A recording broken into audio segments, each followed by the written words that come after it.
रात के पिछले पहर जब पूरा शहर गहरी नींद की आगोश में था, मेरे कमरे की दीवारों पर लगी घड़ी की टिक टिक मेरे दिल की धड़कनों से मुकाबला करी थी। मेरे सामने मेज़ पर पासपोर्ट, वीज़ा और कनाडा का टिकट रखा हुआ था।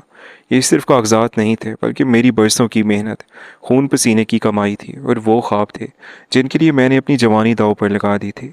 मैंने एक एक पैसा जोड़कर 20 लाख रुपए जमा किए थे, ताकि इस मुल्क की गुर्बत और तंगदस्ती से निकलकर एक रोशन मुस्तकबिल की तरफ कदम बढ़ा सकूं। मैंने कितनी कमेटियां रखी, अपना पेट काट काट कर ये पैसे जमा किए।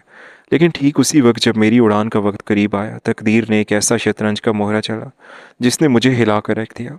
मुझे लगा सब कुछ ख़त्म हो गया है। ज़िंदगी ने मुझे अलग ही राह पर लाकर खड़ा कर दिया था, जहाँ एक तरफ मेरे ख्वाब थे तो दूसरी तरफ मेरी फैमिली। दोनों में से एक को चुनना बहुत मुश्किल था। मुझे मेरे ख्वाब भी फैमिली जितने अजीज़ थे, या शायद उनसे भी ज़्यादा अजीज़ थे। मेरी बीवी हानिया, जो पिछले कई माह से खामोशी से तकलीफ़ सह रही थी, अचानक निढाल होकर गिर पड़ी। जब उसे हॉस्पिटल लेकर गया तो वहाँ की सफ़ेद दीवारों और फिनाइल की बू के दरमियान डॉक्टर ने जो इंकशाफ किया, वो किसी क़यामत से कम नहीं था। डॉक्टर्स ने मेरी तरफ एक फ़ाइल बढ़ाते हुए नहायत संजीदगी से कहा, आपकी मिसेस को कैंसर है और ये दूसरी स्टेज पर पहुँच चुका है। अगर फौरी ऑपरेशन ना हुआ तो हम इन्हें बचा नहीं पाएंगे। इस पूरे इलाज और सर्जरी पर कम से कम 15 लाख रुपए का खर्चा आएगा। 15 लाख! ये रकम सुनते ही मेरे पैरों तले से ज़मीन निकल गई। ये वही रकम थी जो मुझे कनाडा में एक नई ज़िंदगी शुरू करने के लिए चाहिए थी। हॉस्पिटल के बरामदे में खड़े होकर मैंने अपनी ज़िंदगी का सबसे कठिन फैसला करना था।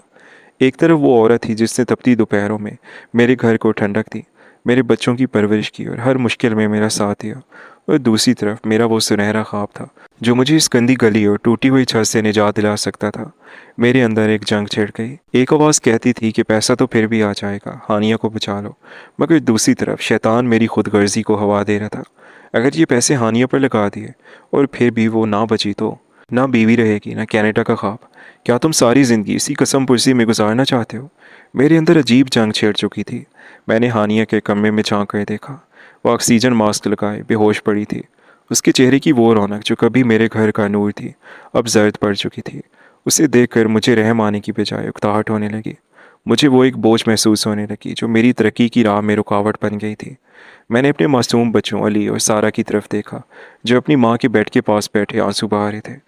उनके छोटे छोटे हाथ हानिया के ठंडे हाथों को सहला रहे थे, मगर मेरे अंदर इंसानियत मर चुकी थी।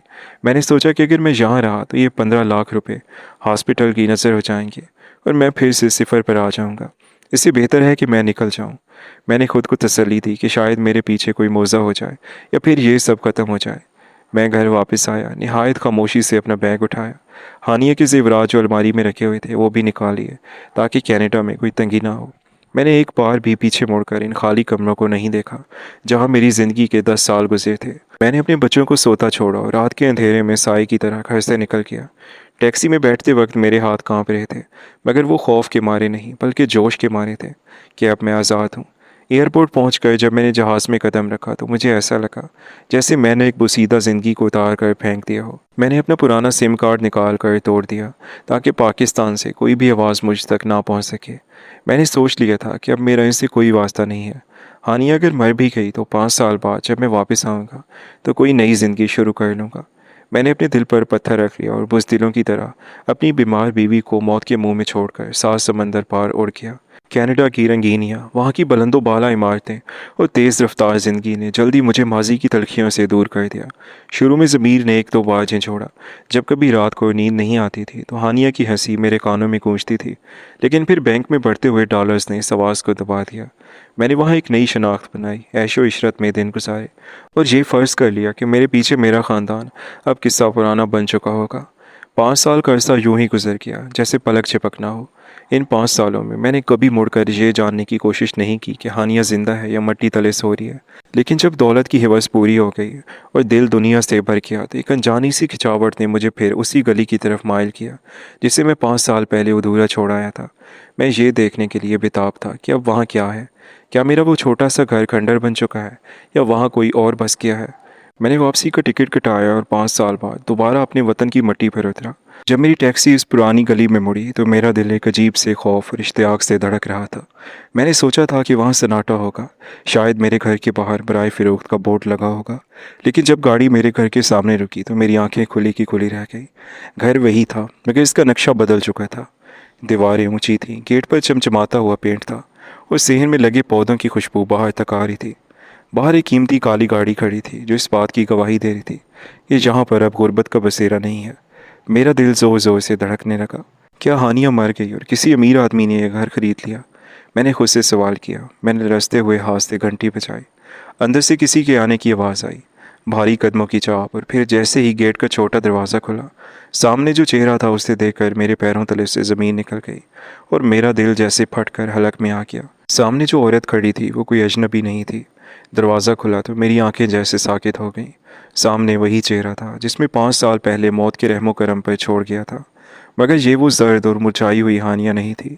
उसके चेहरे पर एक अजीब सा वकार और तमानियत थी। वो पहले से कहीं ज़्यादा सेहतमंद और पुरएतमाद नज़र आ रही थी। उसने खूबसूरत लिबास जेब तन कर रखा था और उसकी आंखों में वो बेबसी नहीं थी जो कभी मेरे सामने हुआ करती थी। मुझे देखते ही उसके चेहरे के तस्वीरात लम्हा भर को बदले, जैसे किसी ने गहरे ज़ख्म पर नमक छिड़क दिया हो, मगर उसने फ़ौरन खुद पर काबू पा लिया। उसकी खामोशी मुझे काट रही थी। मैं जो कनाडा से हज़ारों डॉलर कमा कर लाया था और ख़ुद को बहुत बड़ा इंसान समझ रहा था, उसके सामने एक हकीर भिखारी की तरह खड़ा काँप रहा था। तुम जिंदा हो? मेरे हलक से बमुश्किल ये अल्फाज निकले। हानिया ने एक सर्द मुस्कुराहट के साथ मुझे देखा और पीछे हटकर रास्ता देते हुए निहायत ठहरे हुए लहजे में कहा, हाँ मैं ज़िंदा हूँ, मगर वो हानिया मर चुकी है जिसे तुम मरने के लिए छोड़ कर गए थे। अंदर आ जाओ, बाहर खड़े तमाशा ना बनाओ। मैं जब घर के अंदर दाखिल हुआ तो मेरा सर चकरा गया। घर का अंदरूनी हिस्सा किसी महल का मंजर पेश कर रहा था। वही पुराना सहन जहाँ कभी हम तंगी के बायस उदास बैठे रहते थे, अब वहाँ कीमती फानूस लटक रहे थे। उस सोफ़े ऐसे थे जो शायद मैंने कनाडा के बड़े माज में देखे थे। अली और सारा जो अब काफ़ी बड़े हो चुके थे, लाउंज में बैठे लैपटॉप पर कुछ काम कर रहे थे। मुझे देखते ही उनकी आंखों में वो चमक नहीं आई जो एक बाप को देखकर आनी चाहिए थी, बल्कि उनकी नज़रों में एक अजनबियत और नफ़रत की झलक थी।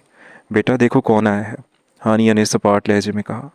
अली उठा। उसने मुझे सर से पाँव तक देखा और बगैर कुछ कहे अपने कमरे में चला गया। सारा ने भी सिर्फ सर हिलाने पर इत्तफा किया और अपनी माँ के पास जा खड़ी हुई।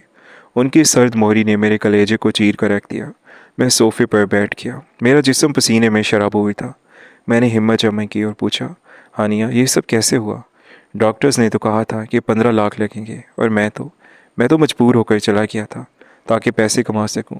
हानिया ने सोफ़े पर बैठते हुए मेरी आंखों में आंखें डालकर कहा, झूठ मत बोलो, तुम मजबूर होकर नहीं, तुम भाग कर गए थे। तुमने सोचा था कि बीमार बीवी अब तुम्हारी किसी काम की नहीं रही, इसलिए तुमने इसे कचरे की तरह पीछे छोड़ दिया। जिस रात तुम चुपके से निकले थे उस रात मैं जाग रही थी। मैंने तुम्हारे कदमों की चाप सुनी थी। मैंने देखा था कि तुमने मेरी बीमारी से ज़्यादा अपने वीज़े को अहमियत दी। उसकी बातें तीर की तरह मेरे सीने में पेवस्त हो रही थी। हानिया ने अपनी कहानी सुनानी शुरू की।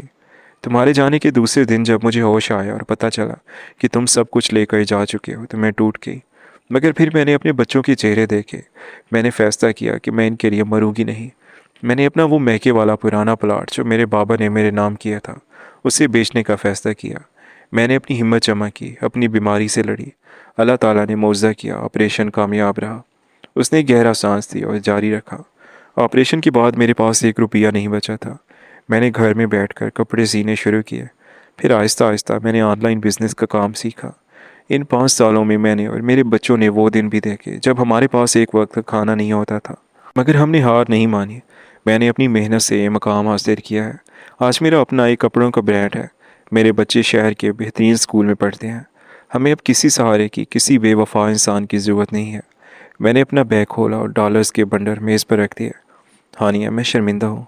ये देखो मैं बहुत से पैसे लाया हूँ। मैं तुम्हारी हर कमी पूरी कर दूँगा।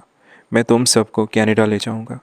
हानिया ने इन पैसों की तरफ ऐसे देखा जैसे वो कागज़ की रद्दी के टुकड़े हों। उसने हकारत से हंसते हुए कहा, पैसे? इन पैसों की कीमत तब थी जब मुझे हॉस्पिटल के बिस्तर पर 1-1 रुपए की ज़रूरत थी। इन डॉलर से तुम वो 5 साल खरीद सकते हो जो मेरे बच्चों ने बाप के बगैर गुजारे। क्या तुम वो रातें वापस ला सकते हो जब मैं दर्द से तड़पती थी और तुम्हारा नाम लेती थी? उसी वक्त एक लंबा चौड़ा बावकार शख्स घर के अंदर दाखिल हुआ। उसके हाथ में फाइलें थीं और उसने आते ही हानिया से बड़े एहतराम से बात की। हानिया बीबी, अगले महीने की एक्सपोर्ट का ऑर्डर तैयार है। हानिया ने मेरी तरफ इशारा करते हुए उस शख्स से कहा, ये एक मुसाफिर हैं, रास्ता भूल कर यहाँ आ गए थे, अब ये जा रहे हैं। मेरा दिल फट गया था। मैं जिसे अपना घर समझ कर आया था, वहाँ मेरी हैसियत एक अजनबी से भी बदतर थी। मैंने अपने बच्चों की तरफ देखा। वो भी अब खामोश थे, जैसे उनके लिए मेरा वजूद ख़त्म हो चुका हो। मैंने सोचा था कि मैं कनाडा में ऐश कर रहा हूँ, मगर असल में तो मैं सब कुछ खो चुका था। हानिया की कामयाबी, बच्चों की नफ़रत और इस घर की खुशहाली मुझे चीख चीख कर बता रही थी कि मैंने कितना बड़ा जुआ हारा था। मैं खामोशी से उठा, अपने डॉलर्स उठाए और लड़खड़ाते हुए कदमों से गेट की तरफ बढ़ा। मेरी चाल में थकन थी, किसी हारे हुए जुआरी की तरह। मेरी गलती थी, मैंने अपनी बीवी बच्चों को बेसहारा दुनिया के रहमो करम पर छोड़ दिया था। मेरी बीवी ने हर दुख सुख में, बुरे वक्त में मेरा साथ दिया, मगर मैंने बदले में उससे बेवफाई की और आज इसलिए मैं तन्हा था। दोस्तों, क्या हानिया को अपने शौहर को माफ़ कर देना चाहिए था? आपकी इसके बारे में क्या राय है? अपनी राय का इज़हार कमेंट सेक्शन में करें। और अगर स्टोरी अच्छी लगी हो तो वीडियो को लाइक ज़रूर करें। चैनल पर नए हैं तो हमारे इस चैनल शायान स्टोरीज़ को सब्सक्राइब कर दें। मिलते हैं एक नई और इंटरेस्टिंग स्टोरी के साथ, तब तक के लिए अल्लाह हाफ़िज़।